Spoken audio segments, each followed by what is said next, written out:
everybody. Welcome to another episode of Sunday Night Live with me, Jonny Lipsham, here at jonnylipshamstudios.co.uk here in the southeast part of Scotland.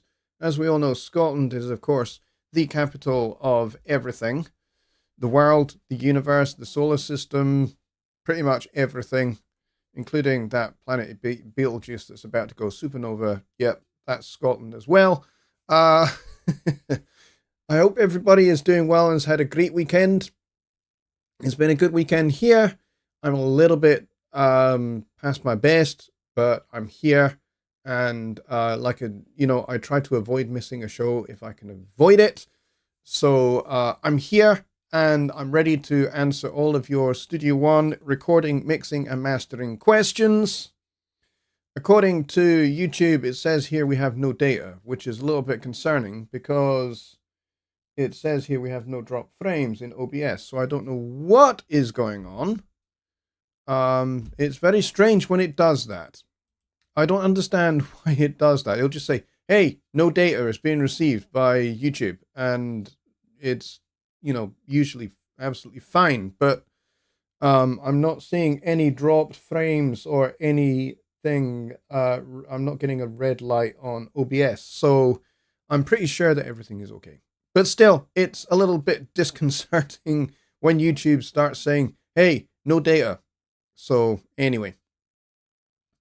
So welcome to tonight's show. It is already, crazily enough, it's already September 9th. This year has gone by so quickly, and we are rapidly approaching a certain time of the year that I'm not going to mention because it does if I was to refer to it, it does kind of mention bells and the jingling thereof, and I'm not going to go there, not yet, because it's only September. But that said, a lot of the supermarkets and stores and shopping malls here in Scotland have already started stocking all of their Christmas stuff. They're not quite at that point where they're ready to start decorating their stores, and they're not quite at that point where they're ready to start playing Christmas music, but there's already a lot of Christmas stuff on the shelves. So yeah, it's a little bit disconcerting, because I really feel like it's not that long since we got through last Christmas. So, yeah, there's that. And also, we have the Halloween Halloween Songwriting Challenge for 2024, which is underway and open. Many thanks to Rich Cresswell for sponsoring it once again. And working very hard on providing all sorts of resources for that, and also providing some prizes for it as well. Rich is awesome, and I really, really, really, truly value his support and for his involvement in this Halloween challenge, and also the Christmas challenge, which we did last year, which we will be doing again this year. So it's going to be a great couple of months, folks. There's going to be a lot for you guys to get yourselves involved with in terms of challenges and potential for prizes to be won. So I'm very excited. It's going to be a busy few months, folks. So for this channel as well. So stand by. Make sure you are subscribed. Make sure you have the notification bell selected and enabled for all notifications, because there's going to be a bunch of stuff that's coming to this channel over the course of the next 3 or 4 months or so. I'm very excited by what I've got coming, which I'm not going to tell you about because I don't want to spoil the surprise, and I don't want to spoil, your anticipation of the stuff that I have coming, the videos and things like that I've got coming. So it's going to be very, very exciting. I'm going to be working with Rich again, as I said, for Christmas, but also before Christmas, I'm going to be working with him on some other things as well that I have ideas for. And I'm going to be working with some other folks as well. So there's a lot of stuff coming for the end of this year. And I can't believe we're coming towards the end of 2024. That's mental. Totally mental. But it is what it is. So other than the songwriting challenge coming up and other than Christmas coming up, what else is on the calendar? I hear you not ask, because you're probably not even asking that question. Well, October 9th is my birthday. So that is going to be a wee bit of an event as well, a wee bit of a celebration. So I'm looking forward very much to that, and we will dedicate a show to celebrating that, because this year it actually falls on a Wednesday, I believe it is. So, yeah, it's going to be very, very cool. I'm very excited about celebrating my birthday. It's not a significant milestone of a birthday. It is 1 year before a significant milestone of a birthday. Yes, I will be 49 on October 9th. And then next year will be my 50th. So there'll be a bigger celebration for my 50th next year. But this year, yeah, still my birthday. I still like to celebrate, so, why the heck not? So if you guys are up for celebrating, then we shall celebrate the Halloween songwriting contest, my birthday, and also Christmas. So that's like 3 major events in the whole year. So it's going to be a blast, folks. So stick around and make sure, like I said, you're subscribed and you've hit that notification bell, because we've got a load of stuff coming in. Tony Stringer says, can I have an invitation to the contest? I am of plus for you are off plus. I think that's of, or is that off? It's important, that extra letter, either of or off, is important.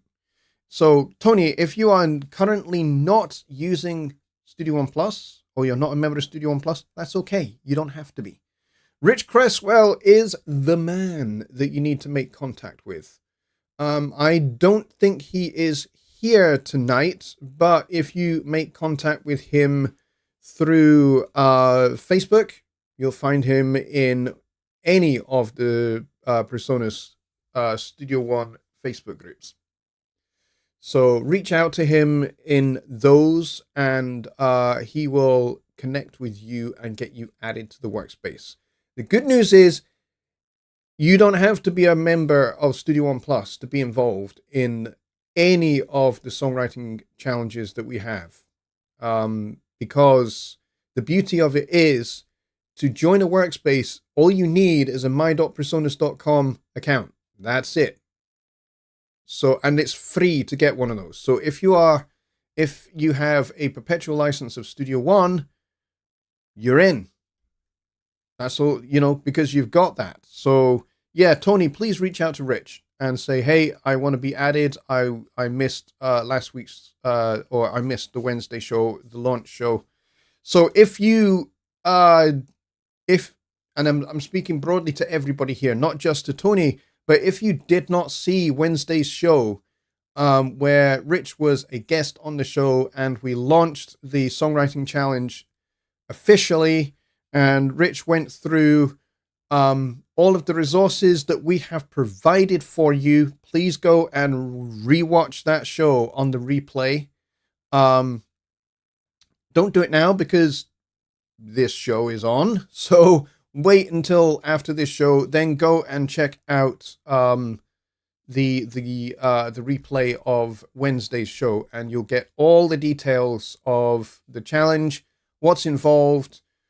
We are using a different mode this time compared to last time. Last time we used the Locrian Natural 6 scale, which was a weird scale.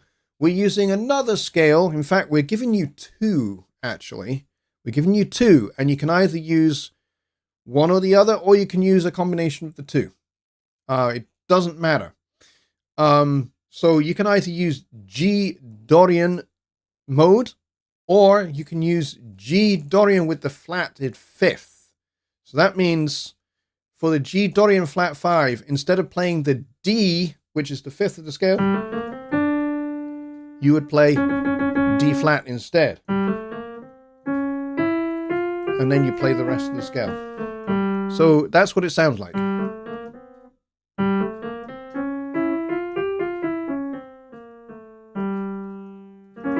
So it kind of has this kind of diminished feel to it. So it's pretty dark, and it's also maybe a little bit exotic sounding as well. So you can either use the full Dorian scale, which is a little less dark and a little bit more open. So if you want to have like a little bit of contrast between two different sections of your work, you can do that. You can have a really dark section that uses the Dorian flat 5, or you can use the regular Dorian scale, that has a little bit more of an open kind of sound to it. And the idea, of course, is to scare the shit out of me and Rich. That's your criteria. So you can make use of the sounds that Rich has provided, because he's provided a bunch of really spooky, weird sounding vocal sounds and some other sounds as well. You can use those plus all the other stuff that's there, or you can use your own stuff. You can just like create something your own and then add in some of those other things as well. And you'll get something that sounds freaking awesome. Let me just pull my chair in a little bit because I'm leaning forward. And when I do that, after a while, my back starts to get sore. So I need to remind myself to kind of not do that. So yeah, so it's going to be really, really cool this year for both songwriting challenges. I'm very excited. As we get to the end of the songwriting challenge for Halloween and we're into November, then we will start to talk about the December, the Christmas songwriting challenge as well, because it will be a Christmas challenge with a little bit of a twist, in much the same way as the Halloween challenge is. A Halloween challenge was a little bit of a twist. So it will be this time as well. Last time we did you could do your own version of the Carol of the Bells, which is what I did, and it was great fun to do. So we may do something similar to that. I've still got to discuss the kind of finer details with Rich of exactly how that's going to work out. But rest assured, when we start getting into the beginning of November, so like the first week of November or so, we will announce the launch of the Christmas Songwriting Challenge and all of its details. All of that will be unveiled. So it's going to be a little bit in terms of your creativity. It's going to be a little bit of a packed few weeks. In fact, packed couple of months, because once you've done the Halloween Songwriting Challenge, you'll get not a whole lot of time before you're starting work on the Christmas one. And then we'll be into 2025, and there's a whole slew of things that we've got coming for 2025 as well. Not just in terms of challenges, but some other content as well. I'm really going to be upping the ante for content for this channel for 2025. So I'm very excited about that. So yeah, it's going to be great fun. And I'm really, really, really, really looking forward to finding out what you guys have all done. It's going to be very exciting. Anyway, I have not done what I usually do, which is start with who's here. And I should have done that. So first in the door was the W5 family. Now, I'm pretty sure that that's just Craig and not the entire family. But if it is the entire family, congratulations. And if it's just Craig, yay, great. And he says, great and relevant content as of late. I really enjoy what you do. Thank you very much, my friend. I thank you for those words of encouragement. That's very kind, and I appreciate it a lot. We got Billy Morgan here as well. We got Rock Tees. He says, morning from the land of the long white cloud. That would be New Zealand, I think, that he's talking about. And then we got Jay Feliciano here as well. Hello, Jay. I'm very glad you are becoming a regular part of this little community. I'm glad you're finding it useful and exciting and you're getting to know folks here. This is really, really cool. Thank you, Jay, for being a part of our little gang. We got John Hawk here as well. We've got my good friend Chris Manrakna, who says, how wonderful to be able to participate in a renowned group of awesome talents. See, we've got some really gifted people in this group. There are people who are gifted musically, and there are people who are gifted not just musically, but they have the gift of encouragement. And Chris is one of those people. He has a very pronounced gift of encouragement, and you will be blessed to receive from his gift. And so he's very kind and very generous with his words, and generous in a whole variety of other ways as well. So thank you very much, Chris, for being a participant of this renowned group of awesome talent. And you are very, very, very, very accurate in your assessment of this group. There is an awful lot of incredible talent in this group. For me, what I love most about this group is not only are you all really, really talented, and it shows, you know, the standard of the entries that we've had for contests over the past couple of years. You know, the standard is so high because the talent level in this group is so very, very high. And what really warms my heart is the fact that even though there is so much talent here, you are all coming here to learn, and you're all coming here to listen to what I have to say, which is amazing. I very much appreciate it, all of you being a part of this group. And, you know, I don't have all the answers. I don't know everything. I know a lot. I have a lot of experience as a composer, as an arranger, as a performer, as a musician, as a mix engineer. I have a lot of experience and a lot of knowledge to pass on to you folks, but I'm also learning as well. I'm also seeking to improve my craft and develop my skills. And so, you know, I find this group as invaluable as you guys do, not just from an educationist's points of view, which, you know, I undoubtedly do, but also as a fellow learner, because we are all learners together. And that's the way I see this group. You know, this isn't just about me, you know, seeking to educate the rest of you because I know more than you. This is not about that for me. This is about us learning together and improving our craft together. There's a proverb that talks about iron sharpening iron. And that's the way I see this group, is we sharpen each other. We help each other grow and develop our skills and our talents. And that's what it's about. And that's why I do these shows twice a week. I do this Sunday Night Live show, and I do the songwriting show on Wednesday. And, you know, that's why I do it. And that's why I make the other videos as well. And that's why we do the songwriting challenges, you know, because, you know, this is a community of learners of which I am part. I'm not just, you know, sitting at the desk. I am part of this learning community as well. So thank you, Chris, for those words. We got Ron Figura here. We got Daryl Harrison here as well. We got Dwayne. We got Tony Stringer. We got Gardner99. We got Don Oliver's here as well. We got Cal Trajusiak, and we've got Bobby Booth, which means we can start the show. Because if Bobby's not here, it's quite hard to start the show, because Bobby he's been around since day one, which is like way back in, I think, 2017 or 2018. We got Dave Barslow here as well. Hello to you, my friend. And we got Peter Brooks, and we've got Bob Ziegler here as well. Who else do we have? I'm trying to catch up with the chat here. Let's see. And the chat's just jumped. That's why I'm trying to find where we are in the chat, because I don't want to miss people.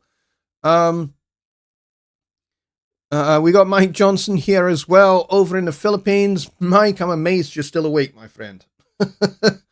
Given the time of day it is for you. Yes, I'm impressed. I will be honest. I'm impressed you're here. Let's see. We got Roger Beckett here. Hello, Roger, my friend. Good to see you, buddy. Welcome back to the show. Larg. I don't know what Larg is, although it is a place in Scotland, except it's called Largs, but I'll take Larg. We got John Hathwaite here as well, and I think I have gone through and caught up with everybody.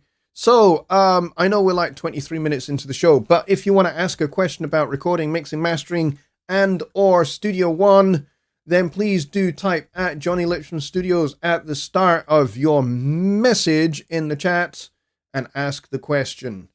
And speaking of questions, Gardner99 says, will the Christmas challenge use a specific scale?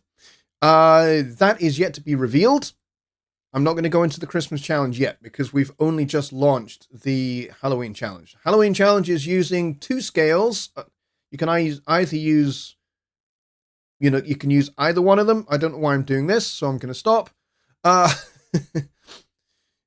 But yeah, we're either going to use the G Dorian or the G Dorian with the flatted 5th. Kind of up to you. The G Dorian scale is kind of quite open sounding. You might know the Dorian scale from tunes like Miles Davis's So What. And then, of course, there's the Dorian scale with the flatted 5th. It sounds a little bit darker. Well, actually sounds quite a bit darker. And it sounds maybe a little bit exotic as well. For those of you that weren't here earlier when I played it, I'll play it again.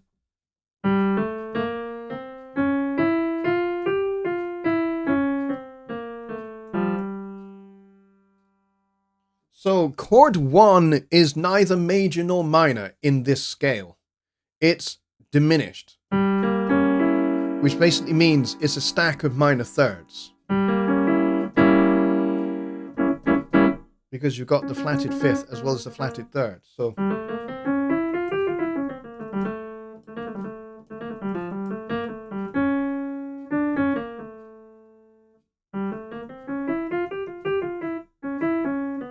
whoops.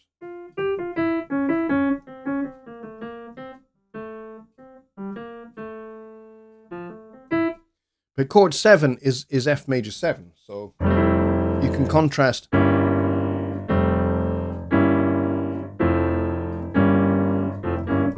You've got that contrast between the very, very dark, diminished, and then the less dark major 7th.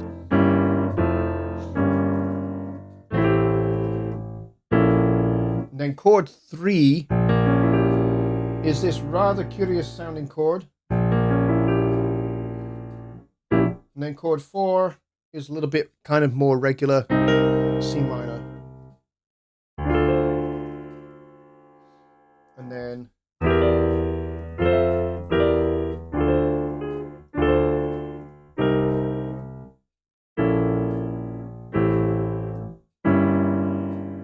it's a bit of a weird sounding scale, that's for sure. But like I said, we've got like resources for all the kind of chords you can use if you want to. So it should be fun. Should be fun. So yeah, if you've totally missed out on all of the information for the Halloween challenge, last Wednesday's show, go watch it again, or rather go watch it for the first time, but on replay, and you'll catch up with all the details. Because I don't want to basically just do a recap here, because that'll be a waste of the show. But yes, if you want to join in, the person to contact is Rich Cresswell, and you can find him through Facebook or through Studio One Plus. If you're a member of Studio One Plus, you have a teensy-weensy little bit of an advantage, as in it's a little bit easier to get involved with workspaces. But if you're not a member of Studio One Plus, it's fine. It's going to work just as well. It's going to be just as good. All you need is a my.personas.com account. And if you are a Studio One user, you will have registered Studio One in your account. And therefore, you'll be able to get access to everything just like everybody else. Mike Johnson is being hilarious. Why does a song have a beginning and an end? That is a songwriting question, so that is for Wednesday's show. So I am ducking that one. I'm ducking that one like a professional ducker. So there you go. And Kyle was just typing the exact same joke. You guys are hilarious. You really are. And Sean actually has the finest answer. He says, because all good things must come to an end. Absolutely. There you go. And Aurora's Boring Alice is also here. He says, I'm walking in like a dying rat. Oh, that's not a nice way to arrive. But okay, we'll take that. And Sean Aaron has already submitted his song, which is great. Thank you. I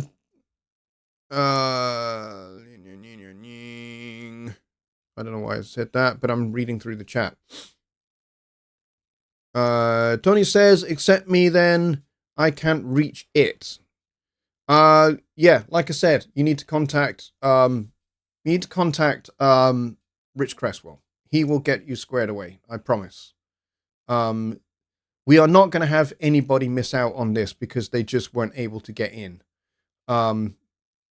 Because that would break my heart if somebody is, feeling excluded because they just can't get access. Yeah, that makes me sad, to be honest.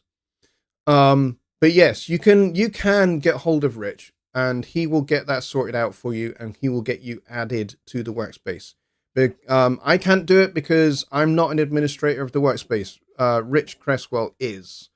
So he'll get you sorted out, Tony. Don't panic. Don't panic at all. We've got you covered.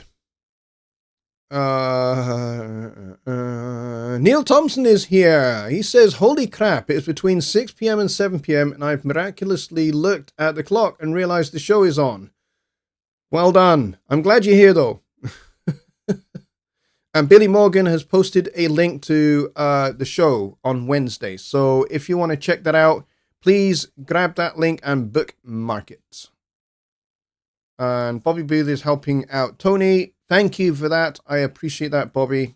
See, that's what this community is all about. Helping each other. I love it. Because I'm serious about this, guys. I don't want anybody to be left out of this. Unless they are volunteering to not take part, in which case that's okay. That's up to you. You don't have to participate, but I don't want anybody feeling excluded because they just can't get access for one reason or another. That would actually, I would be personally very upset. Right, we got 25 people here. We've only got 16 likes though. Come on, guys. Let's have a little like rally, please. If you have not hit that like button, please do so. It will help me out tremendously because it recommends my videos to YouTube, and then other folks will turn up, and other folks will hopefully get subscribed to the channel and will enjoy and join this community. And I want this little community to grow. It's great that we get like 25, 26 people here on a Sunday, but I want this to grow. I want to get to a point where we regularly have 50 people on a Sunday. So that's my goal for now. My next target goal is for Sunday Night Live to have 50 people in attendance every week. And for the songwriting show, it does have a smaller audience, and I'm okay with that. I would like that to have that show to have an audience of between 35 and 40 people every week. So that's my next little target goal. In terms of subscribers, I want to get to 6,000 subscribers. And at the moment we're at 5,700 and something, I think. Actually, that's a point. What are we up to? Let's go and check that. 5,460 5 or so is what we've got. And yeah, we're not even at halfway yet. We're not even at 5,000.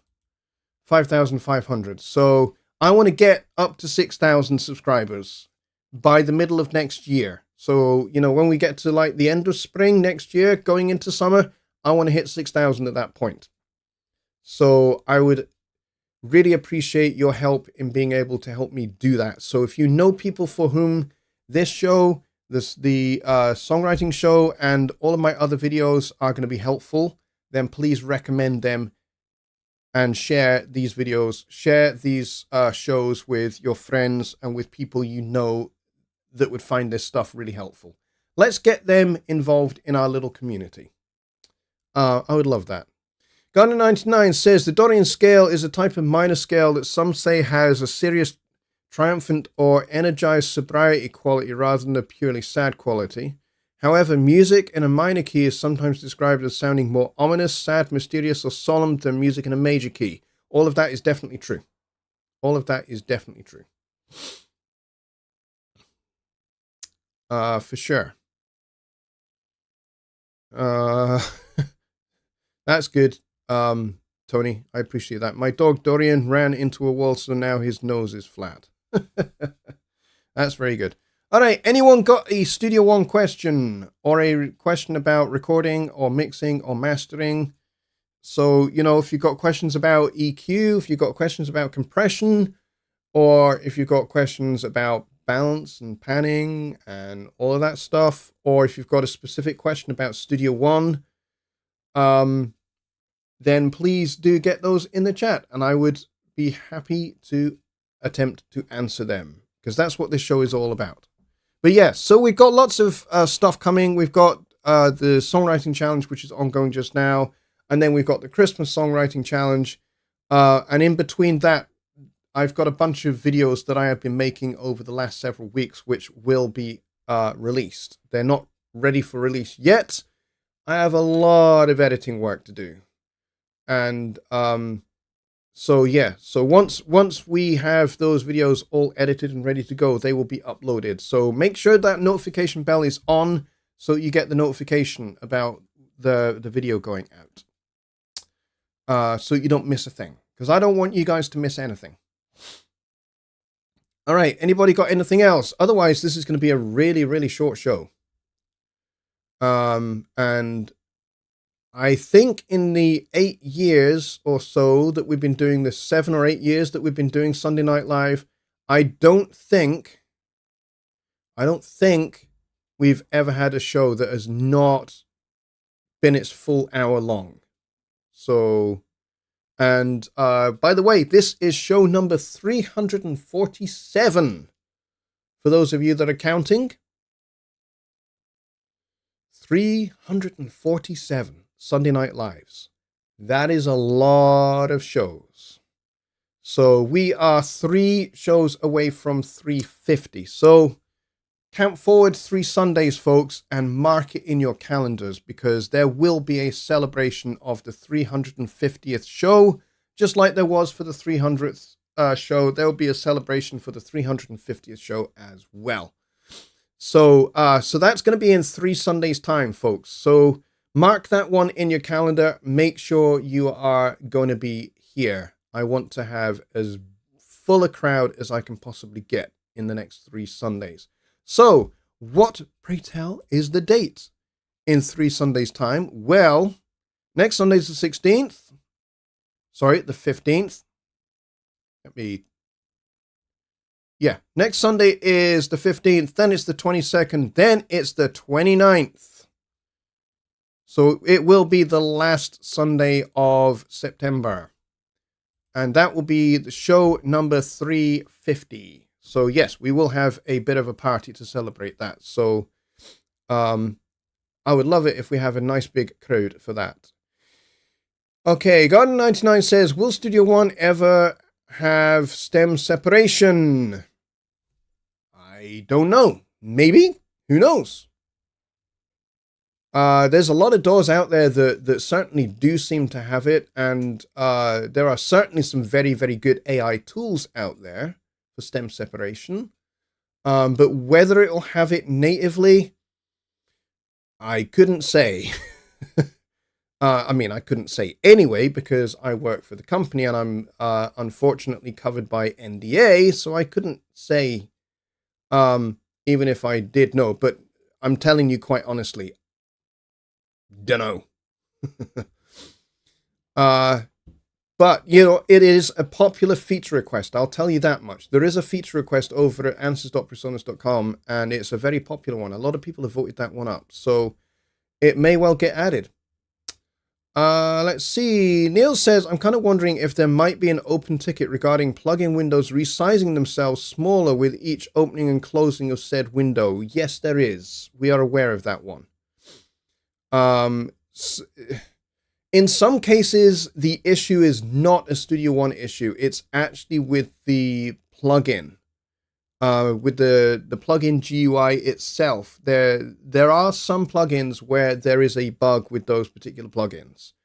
And we are aware of that.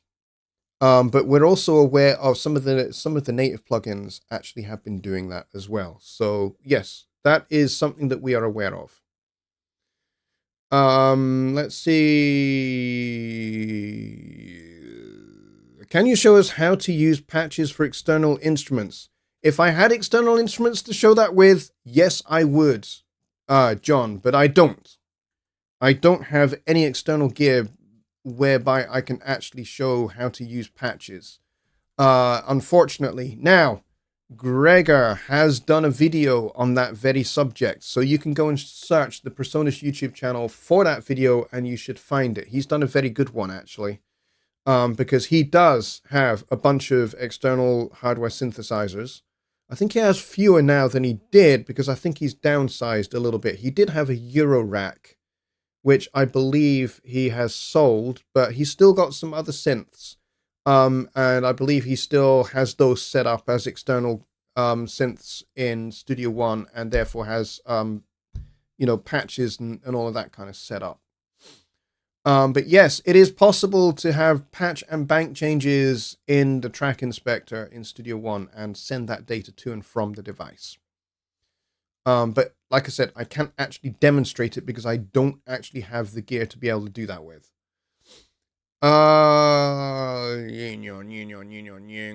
Neil says, let's not rush winter, please. Yes, please let's not rush winter.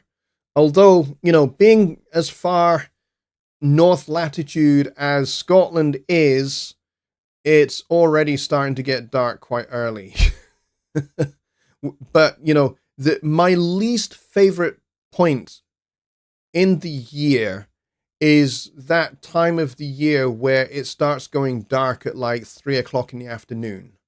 And then by the time you get to 4 o'clock in the afternoon, it is as dark as midnight. That's my least favorite part of the year, I have to say. But yes, let's not rush winter in. So we won't be talking about the Christmas challenge until November. Okay? I promise.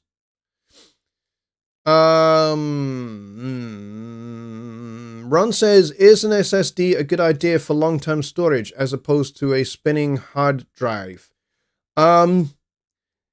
Yes, probably, because SSDs are just going to have a longer lifespan than a mechanical drive.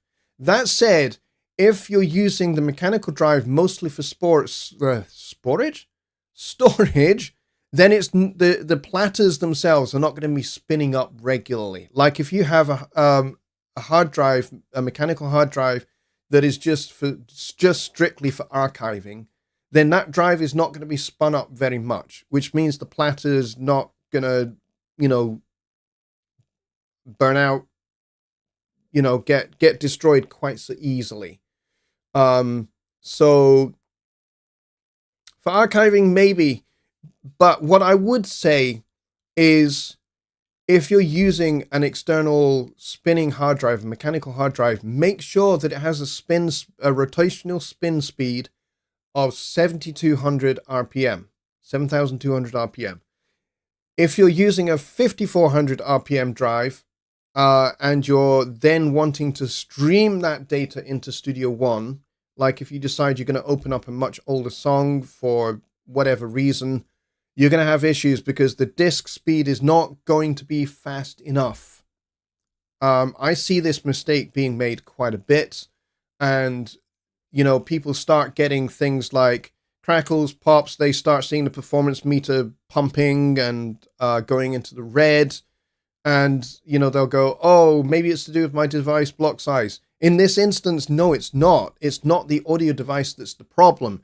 It's the hard drive spin speed not being fast enough, and then your computer's having to dump information to RAM temporarily and then get it out of RAM, and so that the computer can access it. So there's all of that stuff going on. Whereas if you've got an SSD, you don't have that problem because SSDs are incredibly fast. So you're less likely to encounter that problem. Also, the other issue that you can encounter with a mechanical hard drive is bad blocks on the drive. I know that because I've experienced that for myself, where I had a particular Studio One song that it's really pissed me off, actually, because it won't open up anymore. That song just won't open. And the reason being is because that particular sector that song is stored in has bad blocks on that sector, which means it can't read the song properly. So it just doesn't open the song anymore. So that's a song I just cannot access anymore. Whoops, punched the mic again.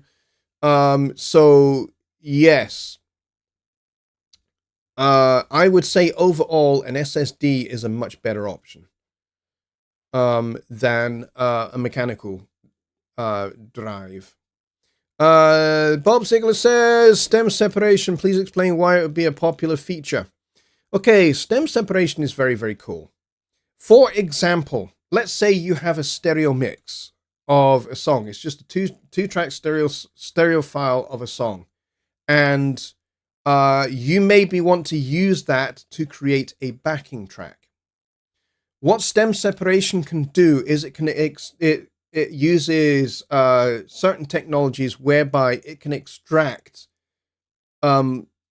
like a drum track, a bass track, a chords track. So basically anything that is playing chords, it will extract that. And the vocal, it will extract that onto individual channels. So there are external AI tools where you can get those as individual stems, and then you can import those into Studio One. And then the cool thing is then you can just like if you're wanting to use it as a backing track for a vocalist to dub their own vocal over the top, you can just dump the vocal track, the vocal stem, and keep everything else. And that way you've got a backing track created with not a whole lot of effort. Is it foolproof? Not yet. Is it very good? Yes, it is. I've tried out a couple of AI tools. Not that I'm into this kind of thing particularly, but I'm just kind of curious. I'm curious about a lot of things. So I wanted to see how this kind of works with certain AI tools for stem separation. And I tell you, I was actually pretty blown away by the technology that's available for making this happen. And it's pretty amazing. Would I use it necessarily in a professional capacity? Me personally, probably not.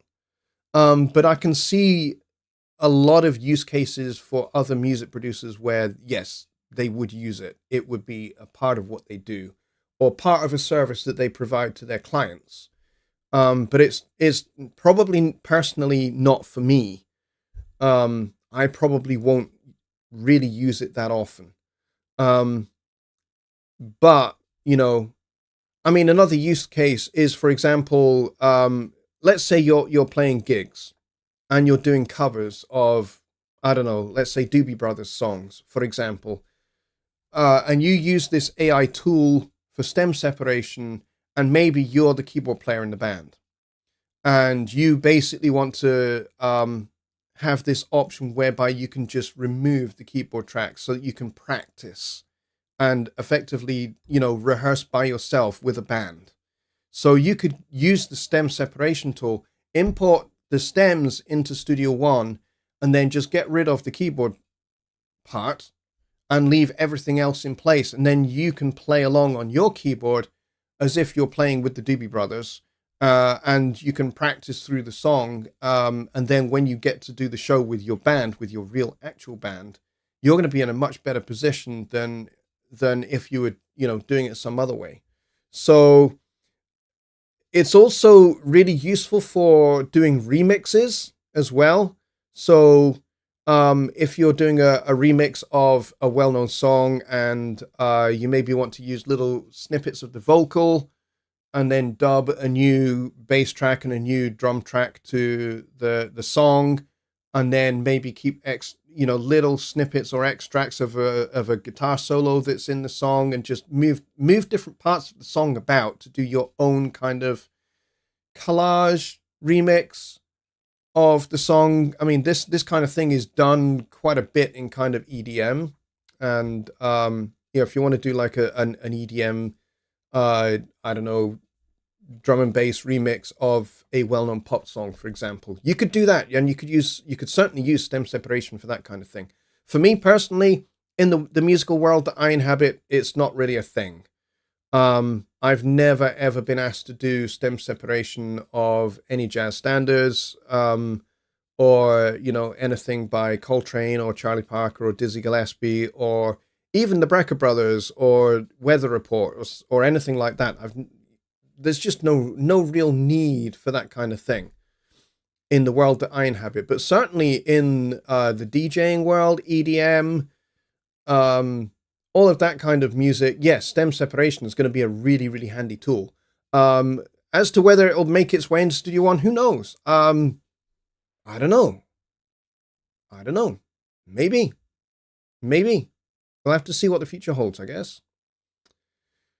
Bobby says, I do have a question for Studio One, and that is, will the Fat Channel have the compressors and EQ to be separate modules? I hope you understand the question. They kind of already are. If you're talking about the Fat Channel collection, they kind of already are.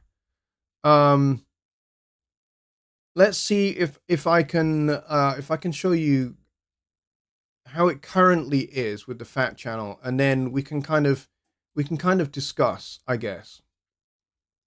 So I'm gonna just jump into Studio One. I'll put my camera up there. So this is the Fat Channel as it stands. So the compressor here. So let's say I wanted the tube compressor, I could have that, and then in the EQ, I could have the vintage EQ.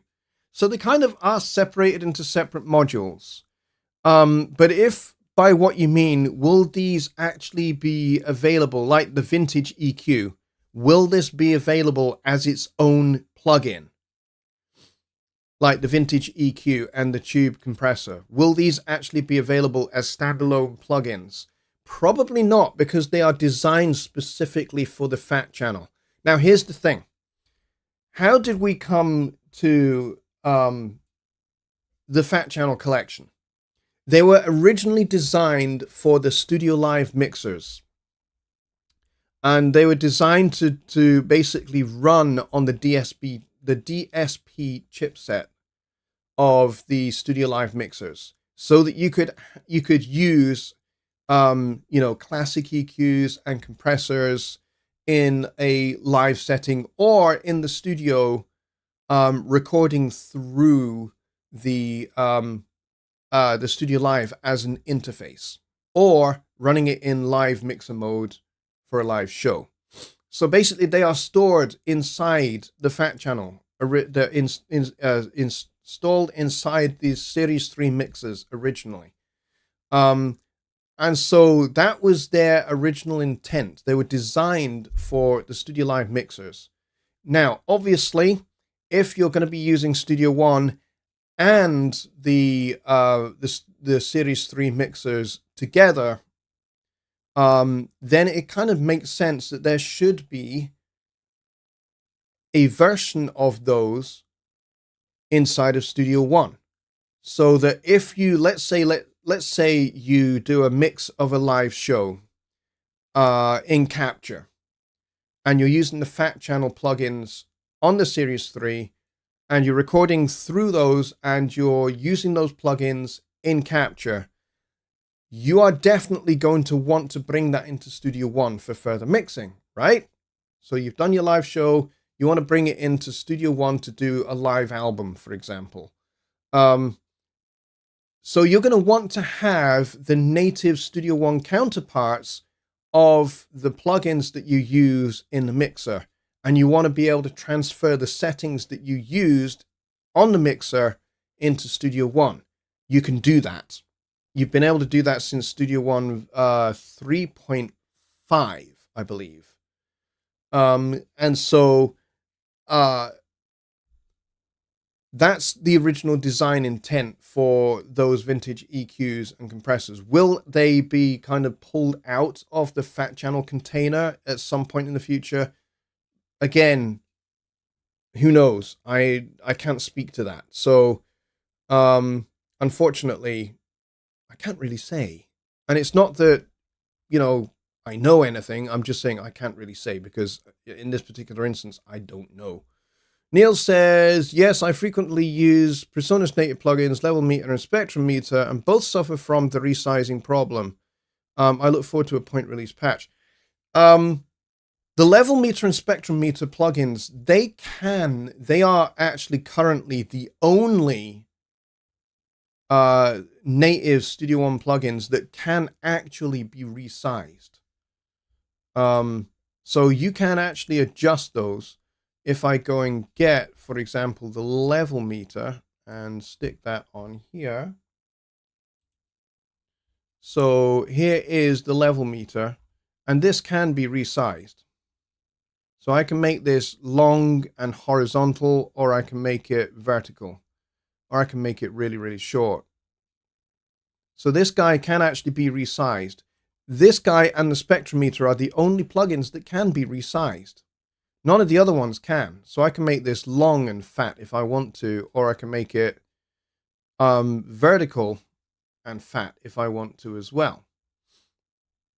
So there's different ways in which you can fiddle with this. And I know Joe Gilder likes to have, I think he likes to have this kind of parked over here.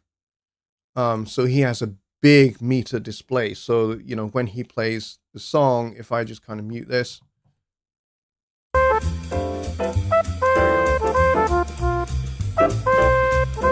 and then he can put this into K20. Or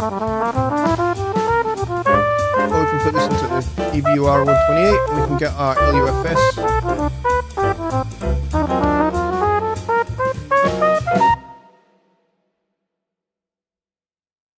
And so we can see, the integrated loudness there of minus 14.6 and a loudness range of 7.3 LUs. So this is kind of valuable information. But yeah, this is the only one that can actually be resized. I think Spectrum Meter can be as well. We can always go and check that. Let's go and grab Spectrum Meter, whack that on there as well. And this can also be resized, either horizontal or vertical.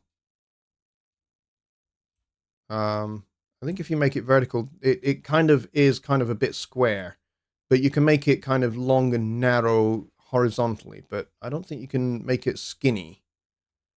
Yeah, you can't make it skinny. But yes, those are the only two plugins that are currently able to be resized. Personally, for me, I would like it to be possible to resize the other ones. So the other plugins in the native plugin suite, I'd love to be able to resize things like the Pro EQ and the compressor and room reverb and stuff like that, so that we can either make them really big so we can really see what's going on, or make them really tiny if we don't need to. Or, for example, if we want to have multiple plugins on the screen at once, yes, you can pin them so that you can see them all at once, but wouldn't it be great if you could resize them so that you've got enough screen real estate to be able to show all of the plugins that you want to display? So yes, I would love it if it were possible to resize everything. not just level meter and not just spectrometer. It'd be great. Not currently possible though. Dave Barcelona says, can a dual keyboard pedal be used in the fader section of Studio One, for instance, to start recording and some other option a person may want to start? You can do a punch pedal, but, and this is a large but, and that is, you need a fader port to do that currently. There is a jack socket on the back of the fader port.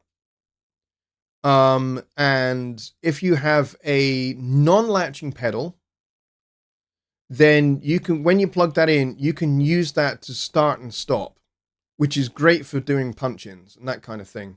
If you're like nowhere near your fader port, you can certainly do that. But outside of actually using a fader port and using the port on that to be able to send those start-stop commands, you're kind of stuck to using a computer keyboard,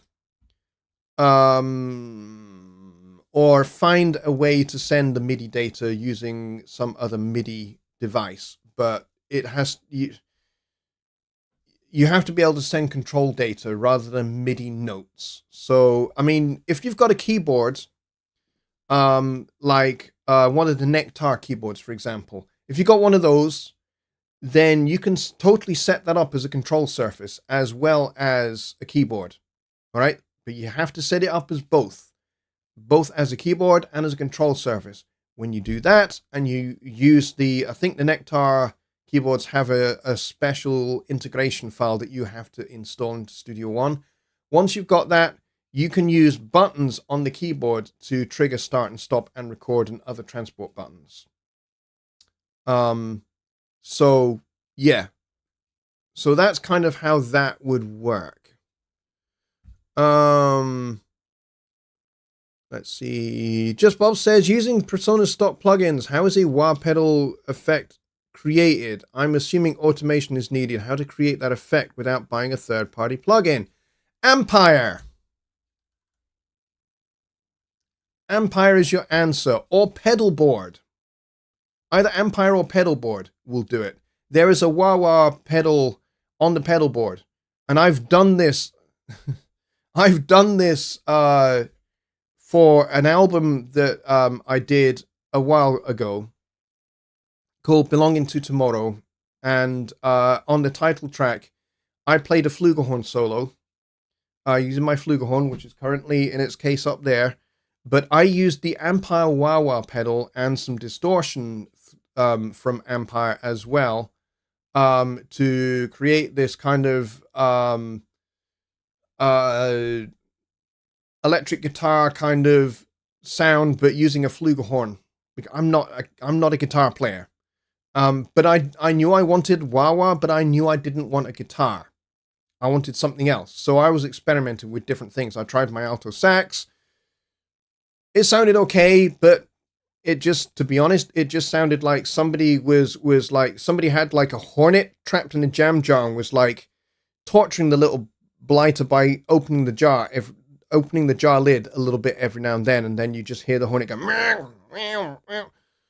It didn't sound that great. Whereas the flugelhorn sounded perfect. Sounded really, really good. And so I did that using the wah-wah pedal in Ampire, because at that time there was no pedal board. But now there is pedal board. You can use the wah-wah pedal on pedal board.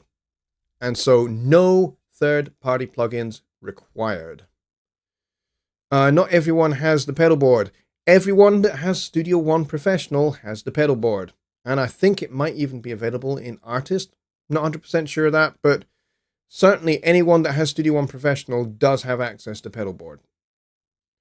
But if you want to create one, well, you're going to need something like an envelope filter for a start to create the wah effect.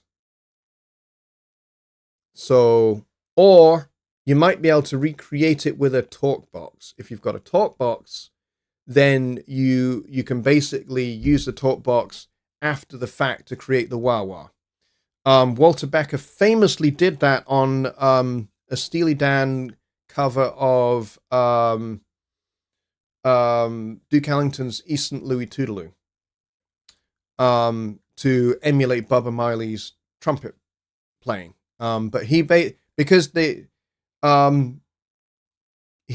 played it just normal on the guitar without wah-wah, and then he used the talk box to do the wah-wah afterwards because he wanted to get a particular effect that you couldn't really do with the pedal.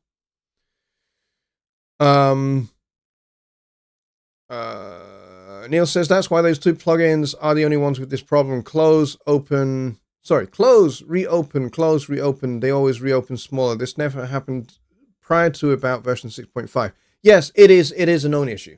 It is a known issue. So stay tuned for that one.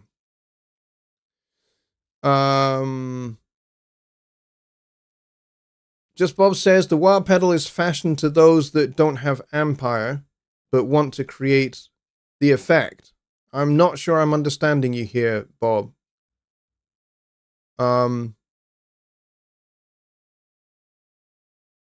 Yeah, if you have Studio One Professional, you have both pedal board and ampere. If you have Studio One Artist, then you have a basic version of ampere. But I think it still has the wah-wah in it, in the pedal board at the bottom of ampere. I'm pretty sure it still has the wah-wah pedal. So I'm pretty sure anybody that has Studio One Artist will be able to use the wah-wah pedal and automate it to be able to do that. But if you want to create the wah-wah effect without a wah-wah pedal and without a third-party plugin that is a wah-wah pedal, then you're going to have to use some kind of envelope filter or a talk box or something like that. Or, you could actually have to use an actual physical crybaby wah pedal. So yeah, it's kind of a little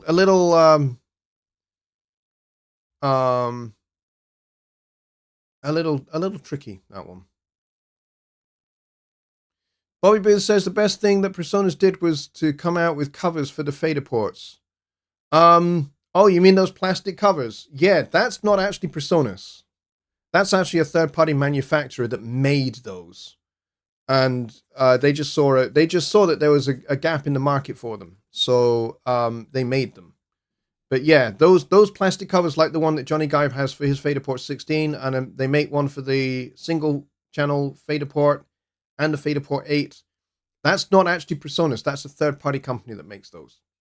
It's not Presonus. But that's a good question. And Billy is going to host an after show because we are 5 minutes over.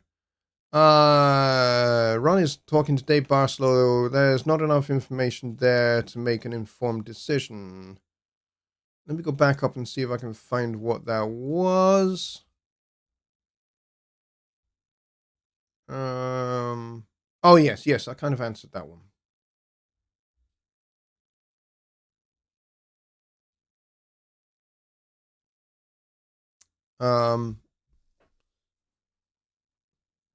No, Dave, I don't think the question has to be bounced from the community. All questions are valid and viable in the community. So no, I don't think the question has to be bounced at all. It's a valid question.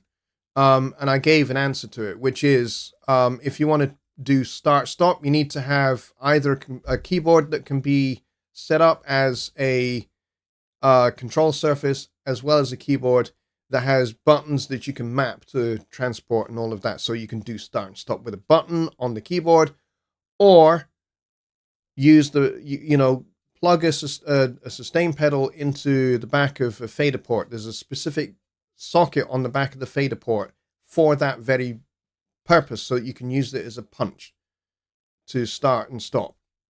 I had one. It doesn't work anymore. The pedal, that is. I've got the fader port. Fader port works beautifully, but my pedal doesn't work anymore.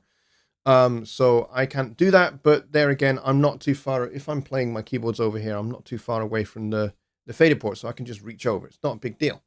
But if I was over the other side of the room, then yeah, that would be really, really handy. So the other alternative is using Studio One Remote.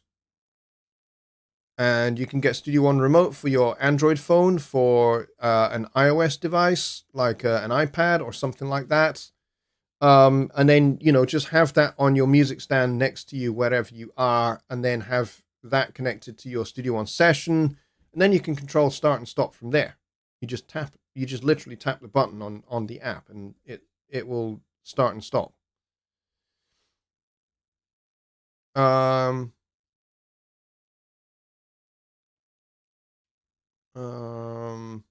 Oh, I get you. I get you, Bob. I understand what you're trying to do. Yeah. You would need to have some kind of envelope filter. And then you'd need to automate that filter somehow to create a wah type effect. Because that's essentially what a wah is. It's just a filter, basically. So if you can create a filter that can simulate it, then by all means go ahead and create one. And then save that as a preset in whatever, maybe you're doing that in EQ. I don't know. Maybe you might have that as an automatable filter in the Pro EQ, for example. You find that frequency where that wah is really effective, and then you just filter it. And then you just automate that kind of boost and cut, boost and cut, boost and cut. Whatever's going to create that wah type effect.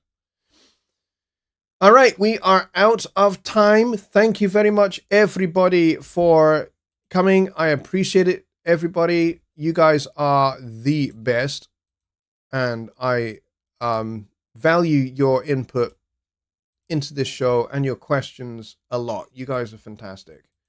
So with that said, Billy is hosting an after show Zoom. So if you would like to be a part of that, then please do go and join via the link that he has provided. But other than that, I will see you on Wednesday for Songwriting Simplified, where we can talk more about the Halloween challenge. I'm happy to answer more questions. If you guys have got questions about that, then yeah, we can talk about that there. Thank you very much to everybody who has liked and subscribed. You guys are the best. See you on Wednesday, folks. Good night.